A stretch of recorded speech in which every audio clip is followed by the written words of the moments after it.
সিকিমে ভূমিধসে সেনা শিবিরে বিপর্যয়, ৩ জন নিহত, ৬ জন নিখোঁজ। রবিবার অর্থাৎ ১ জুন ২০২৫ রাত ৭টায় সিকিমের চাঁতেনে ভারী বৃষ্টির কারণে সৃষ্ট ভূমিধসে একটি সামরিক শিবির ক্ষতিগ্রস্ত হয়েছে, যাতে ৩ জন হাবিলদার লক্ষিন্দর সিং, ল্যান্স নায়েক, মনীষ ঠাকুর ও পোর্টার অভিষেক লাখাডা নিহত হয়েছেন। ৬ জন সৈন্য নিখোঁজ রয়েছেন। ভারতীয় সেনাবাহিনীর ত্রিশক্তি কর্পস জানিয়েছেন ৪ জনকে সামান্য আঘাত নিয়ে উদ্ধার করা হয়েছে।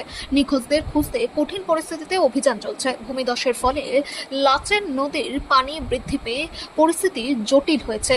এদিকে উত্তর সিকিমের লাচুং ও লাচেনে ৩০শে মে থেকে আটকে থাকা ১৫০০ পর্যটককে সোমবার সকালে সেনাবাহিনী, পুলিশ, এনডিআরএফ ও স্থানীয়দের সমন্বিত প্রচেষ্টায় উদ্ধার করা হয়েছে। গত ৪ দিনের প্রবল বৃষ্টিতে তিস্তা নদীর স্রোত বৃদ্ধি ও ফিদাং ও সাংকালাং ব্রিজ ক্ষতিগ্রস্ত হওয়ায় যোগাযোগ বিচ্ছিন্ন হয়ে পড়ে।